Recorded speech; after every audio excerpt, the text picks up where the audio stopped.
আর বন্ধুরা চলে গেছিলাম ঠাকুর দেখতে। কালকে নবমীর রাত হচ্ছে, চন্দননগর গেছিলাম। দেখো চলে গেছি ফার্স্ট টাইম বাগবাজারে। বাগবাজার প্যান্ডেলটা কত সুন্দর লাগছে, ভীষণ ভিড় হয়েছিল। ঠেলতে ঠেলতে মাকে দেখাচ্ছি, কি সুন্দর দেখতে পুরো। আমার তো খুব ভালো লেগেছে বাগবাজারের ঠাকুরটা। লাইটিং চন্দননগরের বিখ্যাত, কিন্তু রাধাকৃষ্ণ করেছে, কত সুন্দর লাইটিং করেছে। আর ভীষণ ভিড় ছিল কালকে। আমি তো পুরো অবাক হয়ে গেছি যে এত বড় প্রতিমা হতে পারে, কি সুন্দর দেখতে। দেখো জগদ্ধাত্রী চন্দননগর ঠাকুর, আর এত জনমের ভিড় ছিল, মরণের ভিড়। বাবারে বাবা, ঠেলিয়ে কুতিয়ে সেই হাঁটতে হাঁটতে।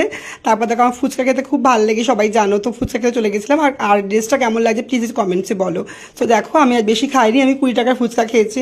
আর ভীষণ ঝাল ছিল, ভীষণ ঝাল খেতে পারি না, তবুও আমি একটু জল ফেলে ফেলে খাচ্ছিলাম, যেহেতু ফুচকা ভীষণ ভালো লাগে আমার যেহেতু।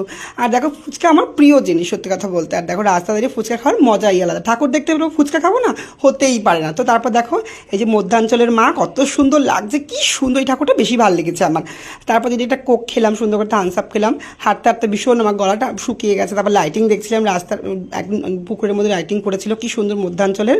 তারপর একটু বাড়ির জন্য একটু ফুল নিয়ে নিয়েছি, কি সুন্দর মেলা থেকে যে ফুলগুলো বসে না, একটু গোলাপ ফুল নিয়ে নিয়েছি, একটু 3-4 মিশিয়ে ফুলগুলো নিয়েছি। ফুলগুলো যে 10 টাকা পিস নিয়েছিল। তো আমি সাজিয়ে গুছিয়ে বাড়ির জন্য ফ্লাওয়ার বাসার জন্য 4টে ফুল নিয়ে নিয়েছি সুন্দর করে। আর ভিডিও করছিল সুন্দর করে ক্যামেরাম্যান, জমার সাথে যে গেছিলো, তো সেই ভিডিও করে দিচ্ছিল সুন্দর করে। এই দেখো আমরা খুব মজা করেছি জানো তো কালকে রাত্রেবেলা, নবমীর রাতটা। এই একটা বাড়ির ঠাকুর, এটা কত সুন্দর লাগে জগদ্ধাত্রী মাকে। ঠাকুর তো এমনি সুন্দর। ফটোগ্রা দেখছিলাম, ফটোগ্রাফ পুরো মন্দির একটা। এই যে ফটোগ্রার মা কত সুন্দর লাগছে, সব বড় বড় প্রতিমা, এত সুন্দর। আমার তো হাঁটতে হাঁটতে পা ব্যথা, জুতো হাতে নিয়ে লাস্ট পর্যন্ত ভিড়ের মধ্যে।